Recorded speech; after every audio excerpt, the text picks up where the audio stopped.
Bonjour à tous, dans cette vidéo je vais vous présenter ce que c'est qu'un shield Arduino, tout simplement puisque je ne savais pas encore il y a quelques jours réellement ce que c'était qu'un shield Arduino, donc moi personnellement je me suis un petit peu éduqué sur Arduino en lisant ce livre-là, et lorsque vous parcourez ce livre-là vous verrez qu'il vous parle de shield Arduino qu'à partir de la page numéro 400, ce qui fait qu'on a l'impression en fait que c'est quelque chose de très très compliqué. Donc j'ai même pas eu l'occasion en fait de tester le Shield Arduino pour le moment, mais on m'en a prêté un, donc ça va me permettre de pouvoir le tester en direct avec vous.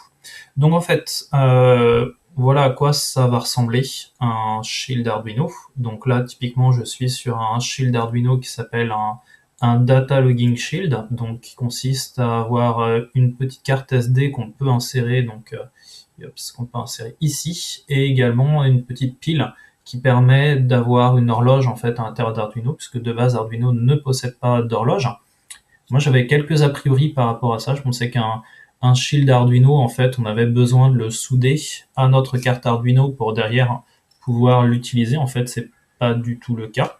On va le voir en fait, vous prenez votre shield et vous verrez que vous avez un nombre de tiges ici qui correspondent exactement au nombre de tiges qu'il y a à enfiler sur une carte Arduino.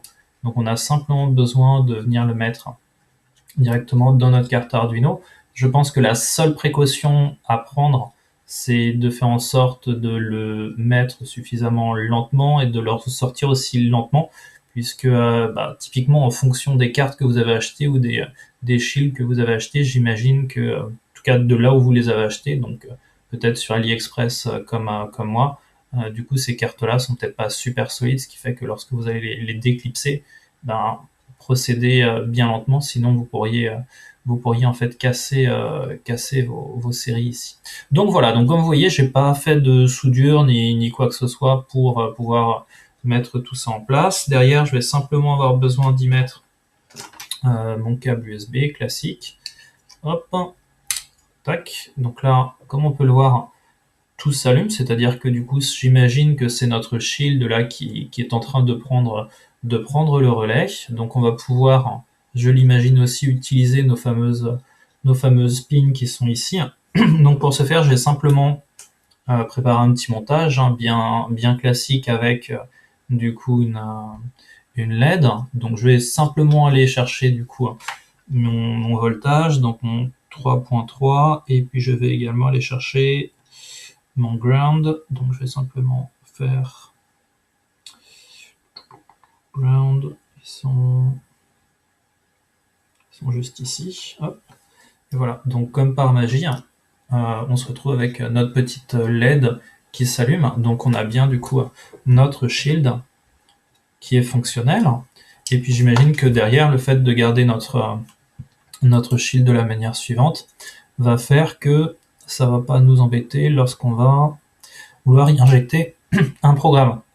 Donc bon, je vais me débrouiller simplement pour ajouter un tout petit programme de type serial print.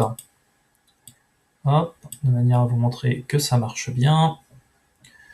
Donc voilà, j'ai pas eu le temps encore d'utiliser les fameuses fonctionnalités qu'il y a à l'intérieur du coup de de ce shield, mais j'imagine que ça fait comme n'importe quel composant qu'on viendrait clipser, de type, je sais pas moi, un écran LCD, où derrière on aurait besoin d'injecter une librairie.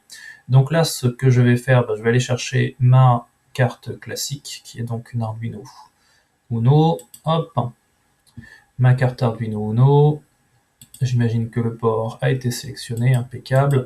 Je vais simplement créer ma nouvelle fonction et puis l'injecter directement à l'intérieur de ma carte.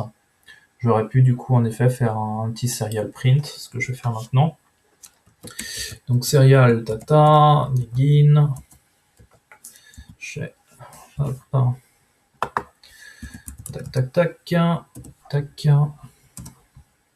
et j'aurais simplement besoin de mettre, j'imagine, mon serial.println,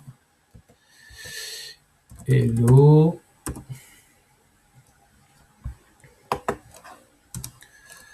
hello, hop, et derrière, tac, tac, zac et zac. Voilà, puis je vais refaire un upload, Là, je dis ouais, trop cool. Hop. Donc voilà, donc là j'injecte mon programme qui est censé afficher Hello, et normalement si tout se passe bien, bah en effet ça m'affiche bien Hello, du coup on continue. Donc le fait que j'ai mis du coup ma carte, mon shield ici, ça change rien, ça m'envoie, enfin ça utilise le programme comme d'habitude. J'ai jamais essayé de cliquer ici sur le bouton reset, je peux essayer de le faire, est-ce que... Ouais, alors j'ai bien l'impression que quand j'appuie sur reset... Ouais, apparemment quand j'appuie sur le reset d'en haut, du coup ça fait réagir le reset qui est en bas. J'imagine que c'est simplement également parce que nos pins reset sont toutes connectées entre elles.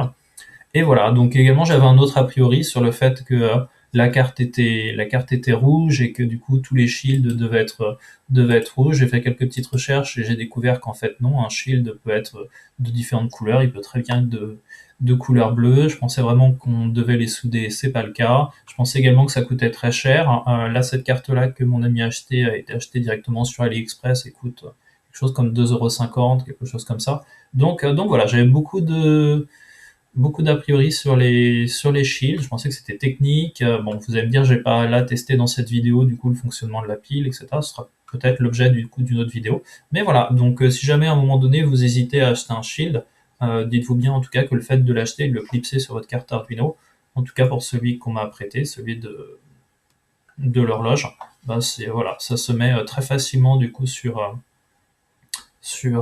une carte. Et puis vraiment, pour moi, la seule grosse difficulté quand vous l'achetez, c'est vraiment de vous débrouiller pour derrière le séparer. Donc voilà, j'imagine qu'il faut par précaution peut-être enlever le courant. Et derrière, voilà, y aller bien lentement pour enlever du coup ces deux, ces deux cartes. Voilà, bah écoutez, c'était une petite présentation vidéo simplement pour vous montrer ce que c'était qu'un shield pour Arduino. Voilà, j'espère que ça vous avait permis de découvrir un petit peu cet univers des shields. Merci d'avoir regardé cette vidéo.